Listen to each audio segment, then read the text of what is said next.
Po sa Panginoon sapagkat ang araw na ito ay araw po ng atin pong pag-aralan, no?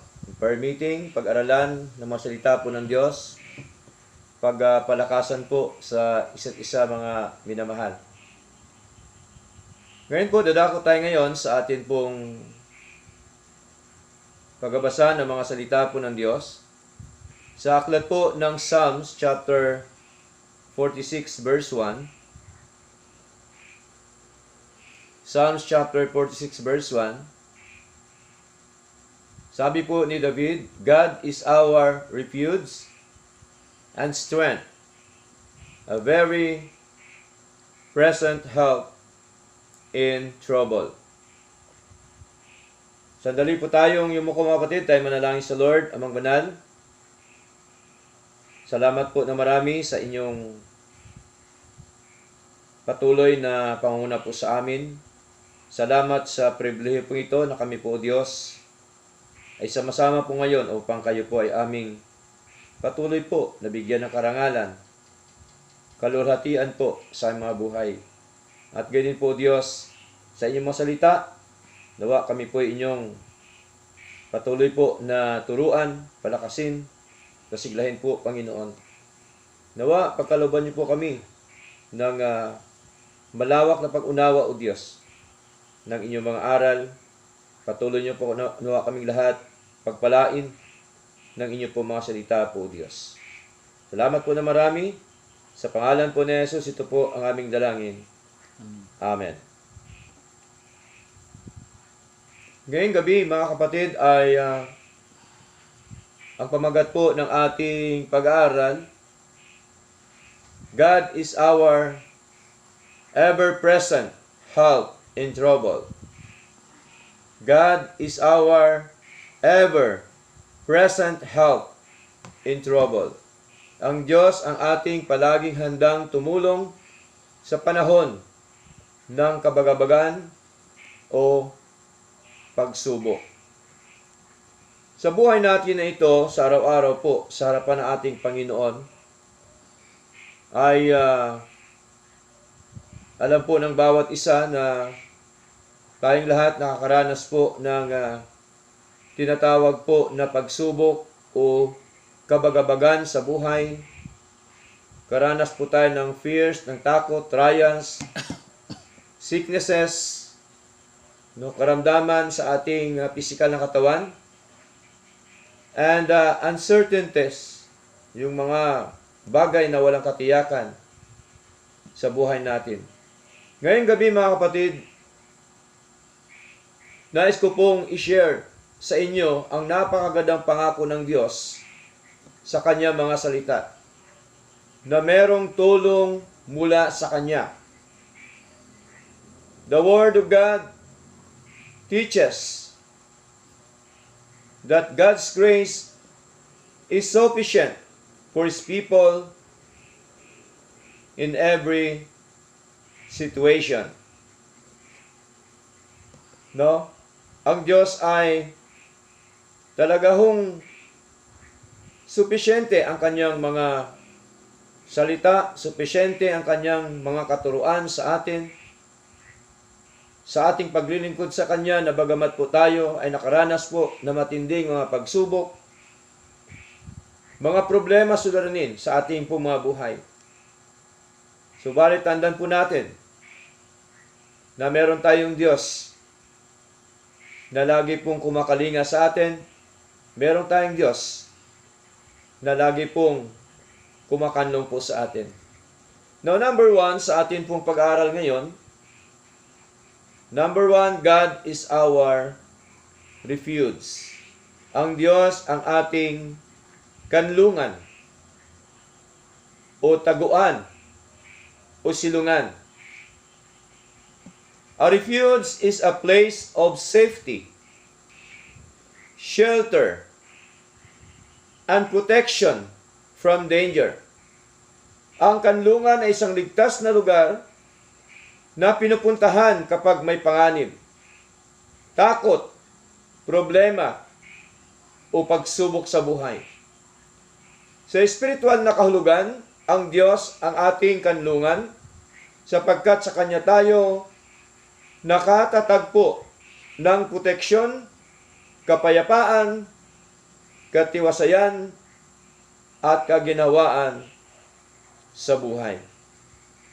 Kaya ho, mga kapatid, wala hong dahilan para hindi ho natin i-acknowledge po,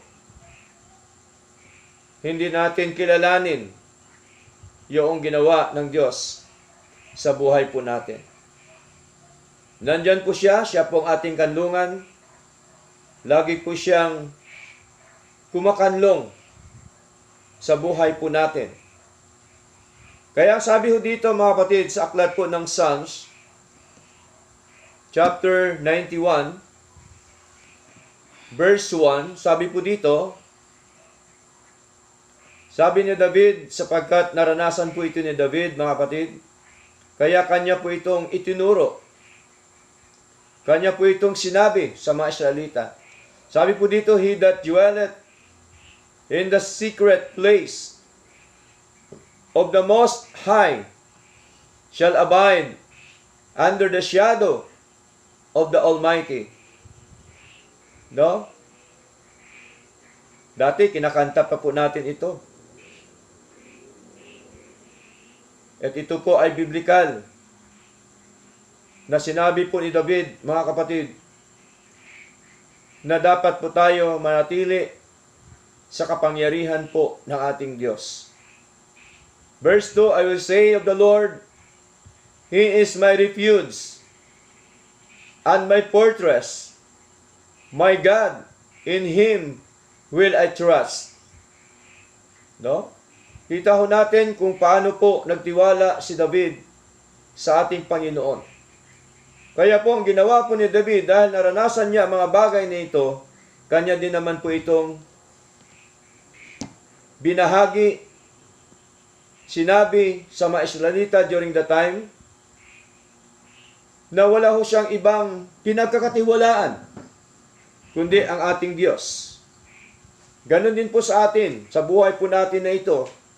Tandaan po natin, wala po tayo dapat ibang pagkatiwalaan kundi ang ating Diyos na buhay.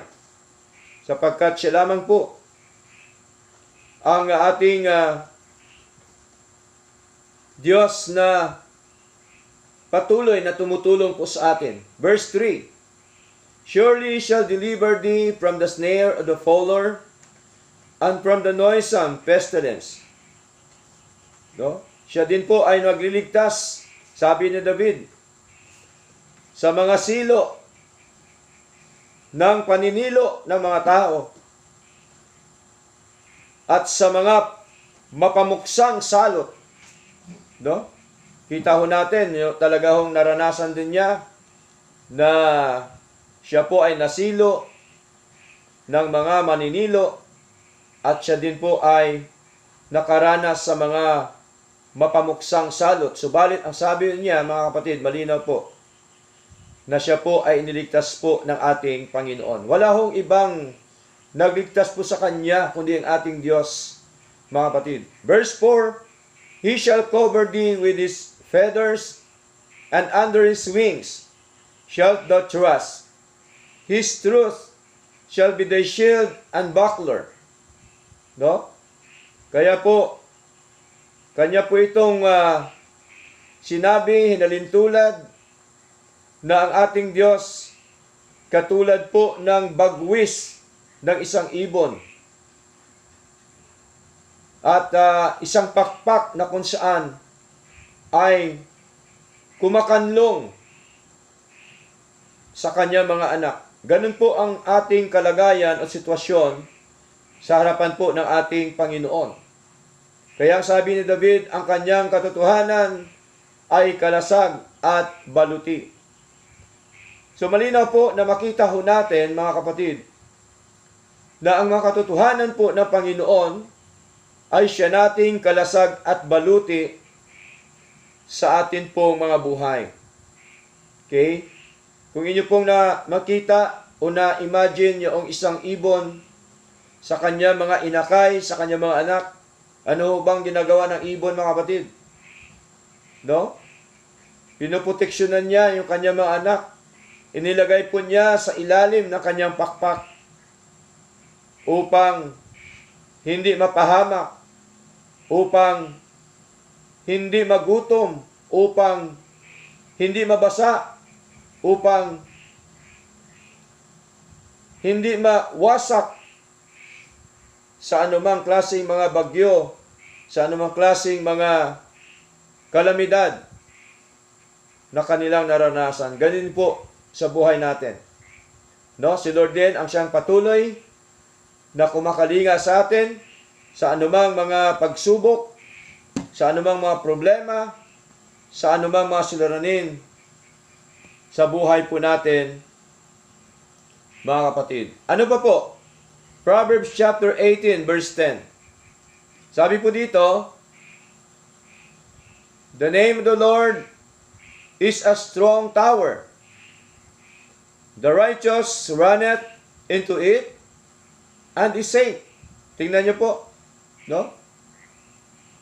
Malinaw na ang pangalan ng Panginoon ay matibay na muog, tinatakbuhan ng matuwid, at naliligtas. No, malinaw po na kay Lord tayo ay safe po tayo, mga kapatid. Pag tayo po ay nakakanlong sa ating Panginoon, iniligtas po tayo ng Diyos, safe po tayo sa ating Panginoon. Okay? Sapagkat ang pangalan po niya, mga kapatid, ang pangalan ng Panginoon ay matibay na muog. Malakas, matibay na muog. Mga minamahal. Strong tower ang pangalan po ng ating Panginoon. Mas malakas pa po sa tower po ng Smart. Malakas pa sa tower ng Globe ang kapangyarihan po ng ating Diyos. Kaya po, siya lamang po dapat ang ating lapitan, ang ating kanlungan sa ating mga buhay na ito. Psalms chapter 62 verse 7, mga kapatid. Anong sabi ho dito? In God is my salvation and my glory, the rock of my strength, and my refuge is in God. Tingnan nyo po, mga kapatid.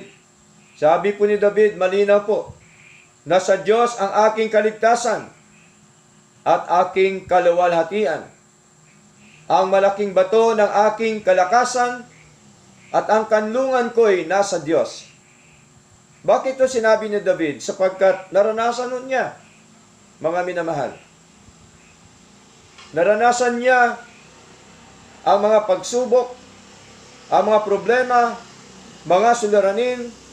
Naranasan po niya sa kanyang buhay, mga minamahal.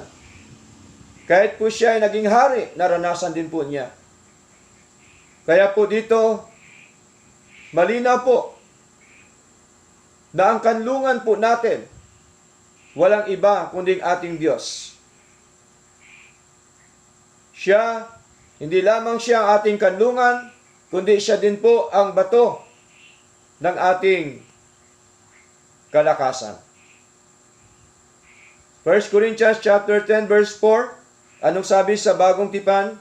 Sino hong bato na atin pong pinaglingkuran?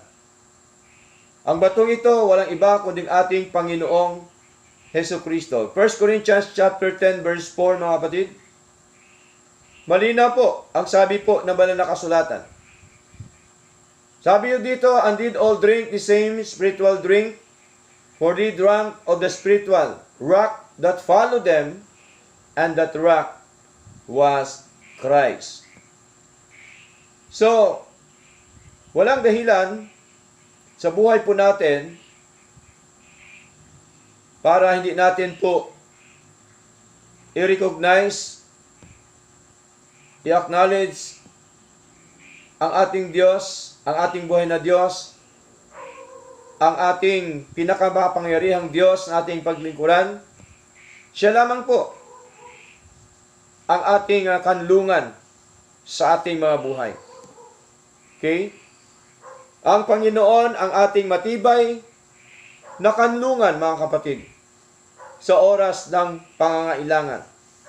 Kapag tayo ay naharap sa takot, pagsubok, o suliranin, ang unang dapat nating takbuhan ay ang Diyos. Hindi ang ating sariling lakas o karunungan. Sapagkat tayo po ay mahina lamang, mga kapatid. Kailangan natin ang ating Diyos.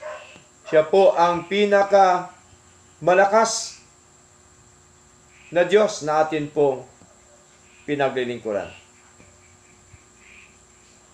Ang pangalan ng Panginoon ay sumisigasig sa kanyang kapangyarihan, katapatan, at mga pangako. Sa kanya tayo nakasumpong ng tunay na kapanatagan at seguridad. So malinaw po yan, mga kapatid, no?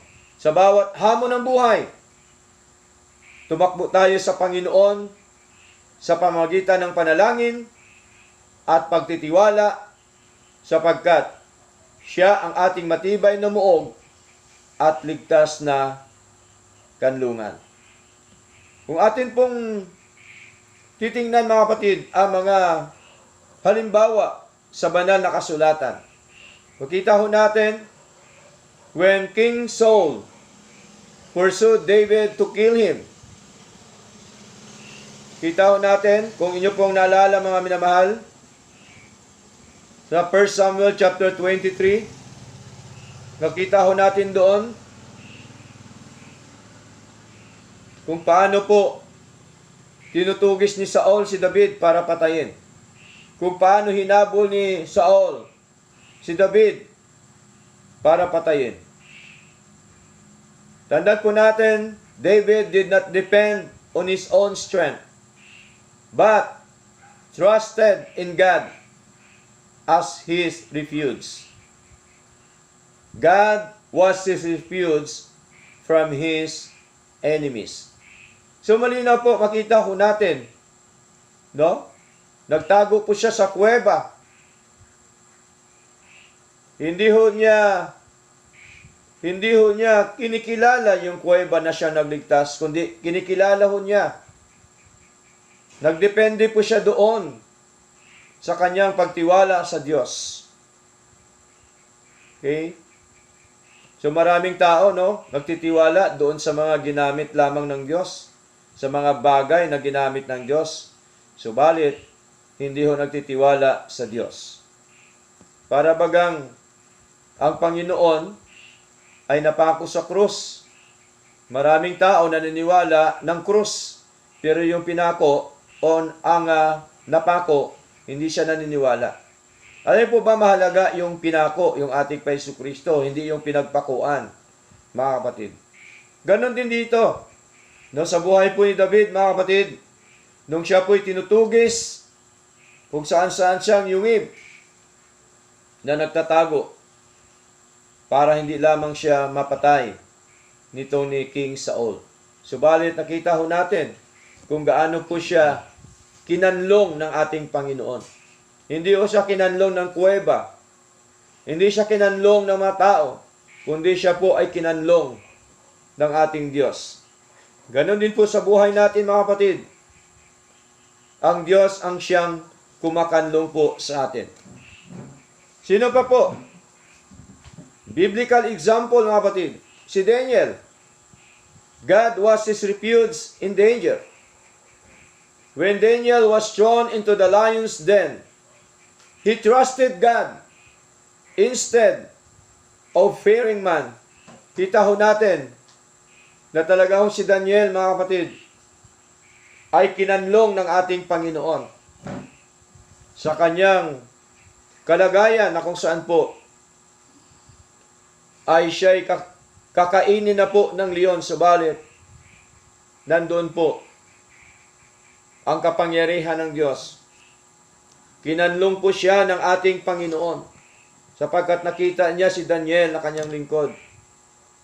At alam po natin, ang buhay ni Daniel, siya po ay isang tapat, totoo, tunay, at nalingkod ng ating Panginoon. Ganun to, kapag ka ang anak ng Diyos, tunay, totoo, tapat na naglilingkod sa Diyos, sigurado po yan na siya po ay proteksyonan ng Panginoon. Siya po ay iingatan ng ating Panginoon, katulad po ni Daniel. Even Israelites, God was their refuge during trouble. No? Na kung saan po, nung sila po ay, when the Israelites faced the Red Sea and Pharaoh's army, God delivered them. Kita ho natin kung paano po sila kinanlong, kung paano sila iniligtas ng ating Panginoon. Doon po, sa mga sundalo ni Paraon, mga kapatid. Paano sila iniligtas ng Panginoon? Doon po sa Red Sea, mga minamahal. Atin ho nakita ang kapangyarihan po ng Diyos. Kaya po, sa ating paglilingkod na ito, mga kapatid, dapat lagi nating paniniwalaan sa buhay po natin na ang Diyos ang siyang tanging nating kanlungan. Siya ang lagi nating silungan sa ating buhay, sa ating mga problema, suliranin, pagsubok sa buhay. Alam po natin na lahat tayo nakaranas ng mga pagsubok. Subalit tandaan po natin, mga kapatid, wala hong ibang magbigay sa atin ng kasagutan, ng katugunan ng lahat ng mga pagsubok, kundi ang ating Diyos lamang. Makita ho natin, mga kapatid, dito sa Exodus chapter 14 verse 13, bago sila nakatawid sa Red Sea, mga kapatid, anong sabi po ni Moises sa kanila? Exodus chapter 14 verse 13, And Moses said unto the people, Fear ye not, stand still, and see the salvation of the Lord, which he will shew you today. For the Egyptians whom ye have seen today, ye shall see them again no more forever. So totoo po, nangyari po yan, mga kapatid, ang sinabi po ni Moises. Kaya yung mga humabol sa kanila na mga sundalo ng Paraon, lahat po yan wash out po, mga kapatid. Kaya nakita po ni Moises at saka ng mga Israelita ang kamay ng Diyos, ang kapangyarihan ng Diyos na siya nagligtas mo sa kanila mga kababaga, sa kanila mga problema, sa kanila mga pagsubok, sa kanila po mga buhay. When trials come, anong una nating gagawin, mga kapatid? Our first response should be to seek God rather than panic or rely solely on human resources. Dapat sa mga pagsubok sa buhay po natin, lalapit tayo agad sa Diyos sa pagitan po ng ating panalangin. Huwag po tayo magpanik kung anuman ang mga naranasan po natin sa ating mga buhay. Sapagkat tandaan po natin, nandyan po yung Diyos na lagi pong sumasaklulo sa atin. Nandyan ang ating Diyos na siya pong ating kanlungan sa atin pong paglilingkod sa Kanya. God is our refuge.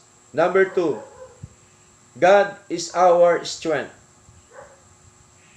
Ang Diyos ang ating kalakasan sapagkat siya ang nagbibigay sa atin ng lakas, tapang at pagtitiis upang harapin ang mga pagsubok sa buhay. Tayong lahat po may mga pagsubok sa buhay. Kanya-kanyang pagsubok sa buhay. Hindi pare-parehas ang ating mga pagsubok sa buhay. Tandaan po natin, ang Diyos yung ating kalakasan, mga kapatid. Ang ating sariling lakas ay may hangganan. Ngunit ang lakas ng Diyos ay hindi nababawasan o nauubos. Kapag tayo ay nanghihina, natatakot, o nabibigatan, maaari tayong magtiwala sa Kanya dahil lagi siyang handang umalalay at magpakalakas sa Kanya mga anak. Malinaw po, mga kapatid, kapag tayo nabibigatan sa atin pong paglilingkod na ito, malinaw ang sabi po ng ating Panginoon. Matthew chapter 11 verse 28.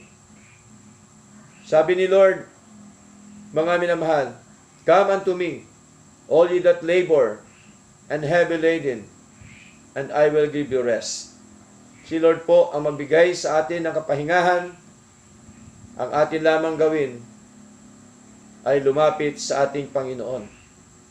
Sa pamamagitan po ng ating pananalangin, sa pamamagitan po ng ating pagbabasa ng Kanyang mga salita, para malaman natin ang Kanyang kalooban, sa pamamagitan po ng ating pakikinig ng mga salita po ng Diyos, sa pamamagitan po ng ating fellowship sa kapwa mananampalataya, sapagkat doon po tayo pinapalakas ng ating Panginoon. Malinaw po mga kapatid ang mga pangako po ng ating Diyos. Kaya maging po si Pablo, naranasan din po niya yung kahinaan, naranasan din po niya na siya po'y mahina during the time nang sabi po niya, ang ating Panginoon Kristo ang siya nagpapalakas sa kanya. Philippians chapter 4 verse 13. Sabi po ni Pablo, I can do all things through Christ, which strengtheneth me. Malinaw po. Kaya niya nagagawa ang lahat ng mga bagay sapagkat ang nagpapalakas po sa kanya, walang iba kundi ang ating Panginoong Jesucristo. Ang talatang ito ay nagpaalala na ang ating lakas ay nagmumula kay Kristo, hindi sa ating sarili, mga kapatid. Anuman ang ating kalagayan, kasaganaan man o kakulangan, tagumpay man o pagsubok, kaya nating manatiling tapat at magpatuloy dahil siya ang nagbibigay sa atin ng lakas. Napakabuti po ng ating Diyos. Kailangan lamang natin magtiwala, sumunod, at gawin ang kanyang mga kalooban. Hindi ito pangako, mga kapatid, na magagawa natin ang anumang nais natin, kundi katiyakan na bibigyan tayo ni Kristo ng sapat na lakas upang magawa ang kanyang kalooban at mapagtagumpayan ang mga hamon ng buhay. Magtiwala sa ating Panginoon Kristo sa bawat sitwasyon, sapagkat siya ang ating lakas at sapat na tagapagtaguyod sa araw-araw po nating buhay. Malinaw po, ano pa po ang karanasan ni Pablo sa kanyang paglilingkod sa ating Panginoon? 2 Corinthians chapter 12 verse 9. Anong sabi ni Pablo, mga kapatid? 2 Corinthians chapter 12 verse 9. And he said unto me, my grace is sufficient for thee, for my strength is made perfect in weakness. Most gladly therefore will I rather glory in my infirmities, that the power of Christ may rest upon me. So malinaw, Paul learned that God's grace was sufficient even in suffering. Sapagkat malinaw po na ang sabi po ng ating kapatid na Pablo, mga minamahal, ang kalakasan po ng Panginoon ang siyang nagpapasakdal sa kanyang kahinaan. Ganon din po sa atin. Kung paano po nanghihina si Pablo, ganon din po tayo. May mga nanghihina din po tayo sa ating paglilingkod sa Lord. Subalit, tandaan po natin, ang kalakasan po ng Panginoon ang siyang nagpapasakdal sa atin, mga kapatid. Supisyente ang kanyang biyaya sa buhay natin. Sa likod ng mga pagsubok, sa likod ng mga suffering sa buhay, nandyan po yung ating Diyos. So dapat tayo magtiwala sa mga ginawa ng ating Panginoon, sa ating kapatid na Pablo, at ganoon din po sa atin. At alam po natin na yung mga bagay na ito ay atin din po ito naranasan. Hindi adlang ating kahinaan upang magamit tayo ng Diyos. Sa halip, doon higit na nahayag ang kanyang kapangyarihan at biyaya. Kapag kinikilala natin ang ating limitasyon at umaasa sa Panginoon, siya ang nagbibigay ng lakas na kailangan natin, mga kapatid. Ang ating kahinaan ay nagiging pagkakataon upang makita ng iba na ang tagumpay ay hindi dahil sa ating kakayahan, kundi dahil sa kapangyarihan ng Diyos. Pinapakita po ni Lord, mga minamahal, huwag panghinaan ang loob sa iyong kahinaan.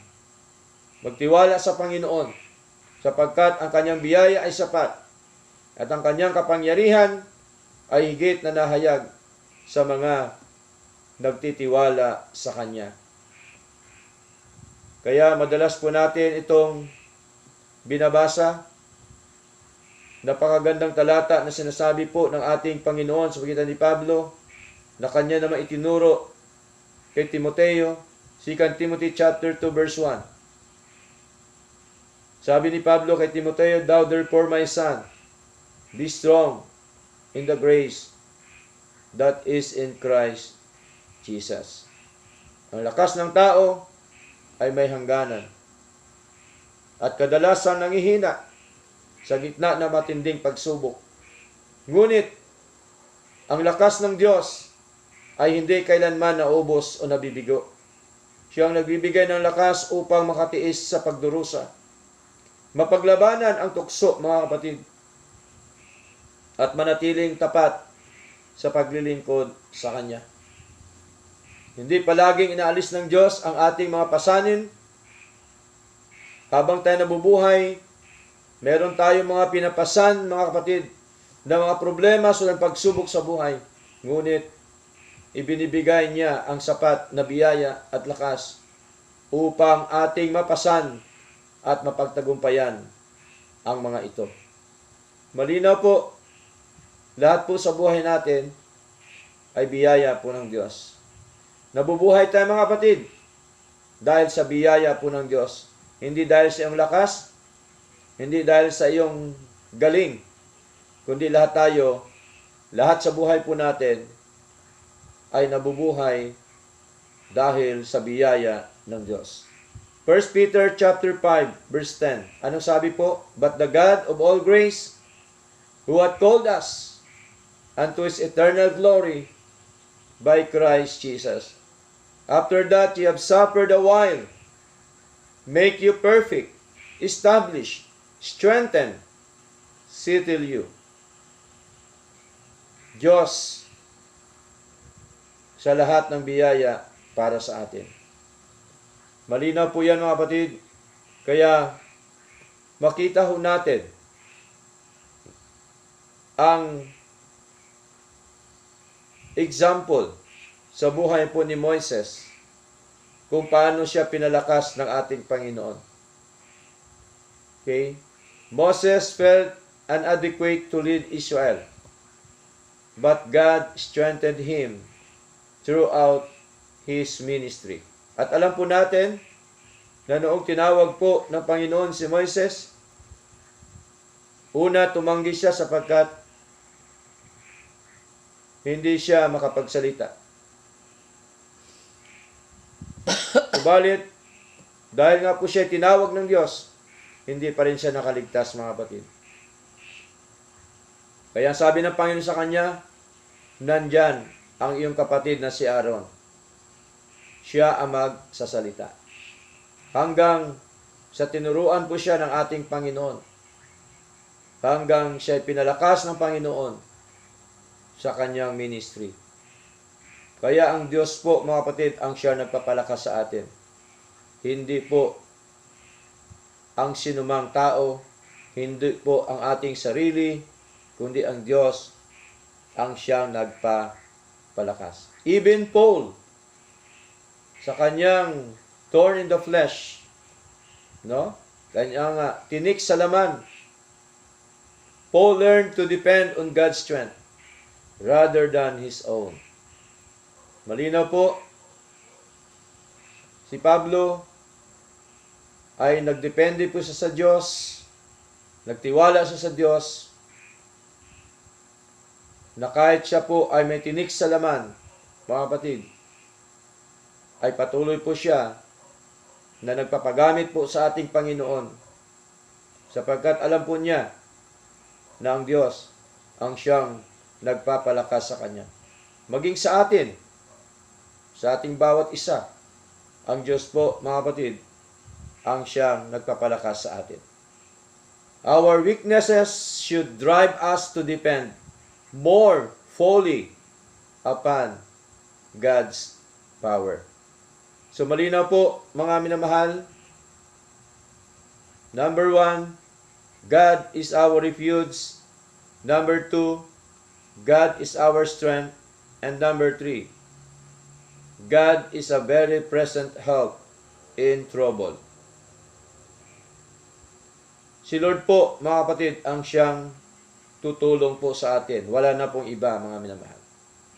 Ang Diyos ay laging handang tumulong sa kanya mga anak sa oras ng kaguluhan at kapighatian. Hindi siya malayo o nahuhuli sa pagdating, mga kapatid. Siya ay laging naroon upang umalalay sa atin. Magbigay ng kapanatagan, karunungan, at lakas. Sa halip na madaig ng takot o pangamba, dapat tayo magtiwala sa Diyos sapagkat hindi niya kailan iiwan o pababayaan ang kanya mga anak. Malinaw po, napakaraming pangako ang ating Panginoon na tayo po ay hindi po iiwan o pabayaan man ng ating Diyos. At tulad po sa sinabi ni Pablo, Hebrew chapter 13 verse 5, sa huling saknong, anong sabi po? I will never leave thee, nor forsake thee. Malinaw po, mga kapatid, na hindi tayo iiwan ni pababayaan man po ng ating Panginoon. Anuman ang kalagayan natin sa buhay, anuman ang ating nararanasan sa ating paglilingkod na ito, tandaan po natin, mga kapatid, hindi tayo iiwan ni pababayaan man po ng ating Panginoon. Magtiwala lamang po tayo sa Kanya at lagi nating gawin ang Kanyang kalooban sa buhay po natin. Sigurado po na tayo ay tutulungan ng ating Panginoon sa ating mga kabagabagan o sa ating mga problema, mga suliranin, pagsubok sa buhay. Deuteronomy chapter 31 verse 6. Anong sabi po ni Moises sa mga Israelites? Be strong and of a good courage, fear not, nor be afraid of them. For the Lord thy God, He He it is that do go with thee. He will not fail thee nor forsake thee. So malinaw po kung paano po itong naranasan, mga kapatid, ni Moises. Nararanasan din po natin ito sa ating paglilingkod sa Lord. At kailangan namang ng mga minamahal na paalalahanan po tayo ng ating Panginoon na dapat po tayo magpakalakas at magpakatapang sa paglilingkod sa ating Panginoon. Huwag tayong matakot sa anumang mga hamon sa buhay.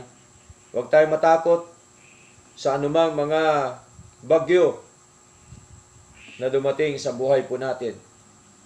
Sapagkat ang Panginoon, malinaw na ang Panginoon nating Diyos ay kasama natin lagi. At ang sabi po niya, hindi tayo niya iiwan ni pababayaan man. Kaya pagka may problema, sulinin, agad-agad lumapit sa Panginoon. Agad-agad manalangin, agad-agad sabihin, agad-agad lumuhod sa Panginoon at sabihin ang atin pong mga nararanasan sa ating paglilingkod na ito. Nandyan po yung ating Diyos, handang tumulong po sa atin, mga kapatid. Psalms chapter 121, verse 1 up to verse 2. Sabi dito, I will lift up mine eyes unto the hills, from whence cometh my help.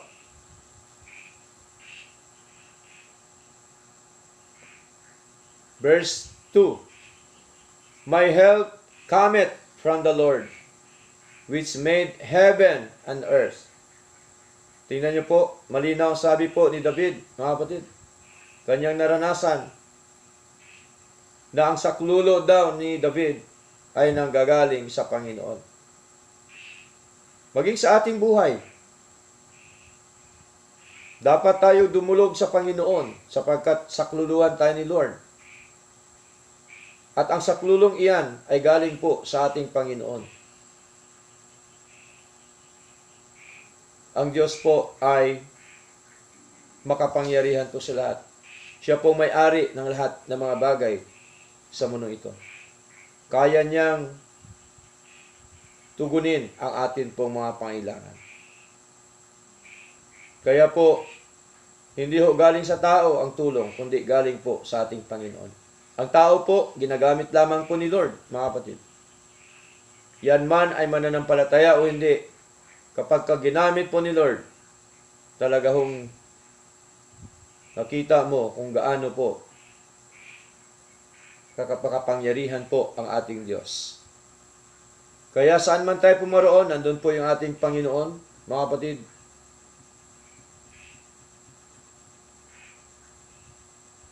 Ang salitang very present help, mga minamahal, ay nangahulugan ang Diyos ay laging naroon. Laging handang tumulong sa kanya mga anak.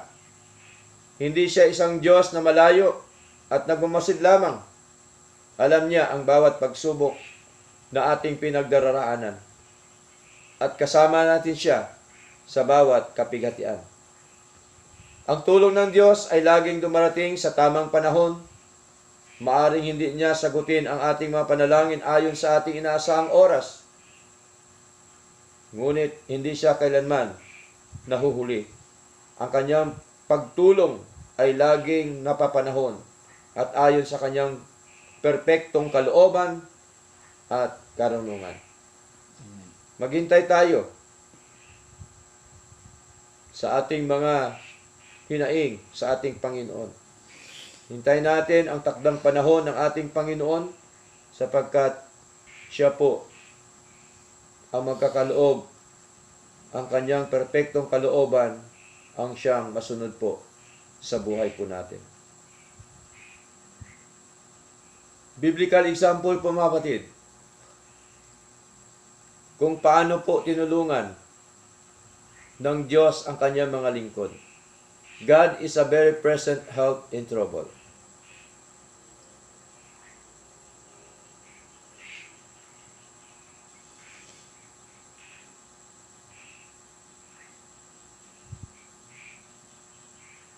Okay?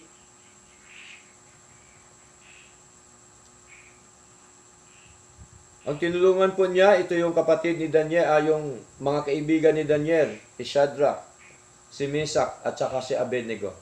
Pakita natin sa Daniel chapter 24 to 25. No? Sapagkat ito po ang tatlong kaibigan ni Daniel ay talaga hong tunay at totoo na naglilingkod po sa ating Panginoon. Kaya nung sila po ay hinar ni Daniel during the time, doon po sa kaharian ni Nebuchadnezzar, ay kahit po nagtayo si Nebuchadnezzar ng Diyos-Diyosan, hindi pa rin po sila natinag. At kahit nagdeklara si Nebuchadnezzar na ang lahat, once na marinig ang tunog ng dambana, lahat ay luluhod sa Diyos-Diyosan. Mga kapatid, hindi pa rin po sila sumunod kay Haring Nebuchadnezzar. Ano nangyari? Sila po ay itinapon sa matinding init ng pugon. Mga kapatid, nakita ho natin. Kaya po, sila po ay niligtas ng ating Panginoon nung sila po ay tinapon doon sa pugon, mga kapatid. Ano makita ho natin? Sila po ay naging tapat po sa ating Diyos. Nakita ho natin, nanindigan po sila, pinanghawakan po nila ang aral ng Panginoon, dahil alam po nila na yung Diyos ni Haring Nebuchadnezzar ay hindi totoo at tunay na Diyos. Kaya sila ho nandigan, pinanghawakan ho nila ang mga aral ng Panginoon, kaya ang nangyari po, iniligtas po sila ng ating Panginoon. Nandiyan po lagi ang Diyos, handang tumulong po sa atin. Ganito rin po ang nangyari sa tatlong kaibigan po ni Daniel, mga kapatid.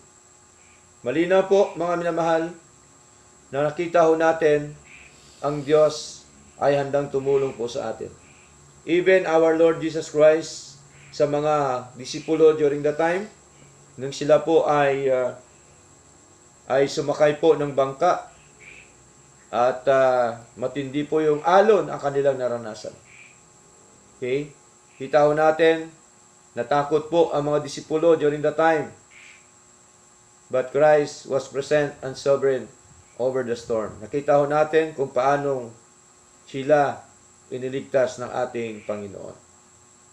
Okay? Whatever trouble we face, God is already there. His presence is the believer's greatest comfort.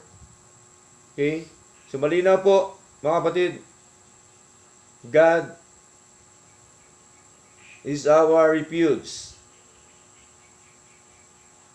and strength, a very present help in trouble. Dadako tayo ngayon sa ating conclusion, mga kapatid. Psalms chapter 46 verse 1 reveals three glorious truths. Makita ho natin. God is our refuge. He protects His people. God is our strength. He empowers His people. God is our very present help. He never abandons His people. Malinaw po yan, mga kapatid. The believer's confidence is not in the absence of trouble, but in the presence of God. God is our refuge and strength, a very present help in trouble. Purihin po ang ating Panginoon at magandang gabi muli sa inyo, mga kapatid. Brother Marshall? Amen.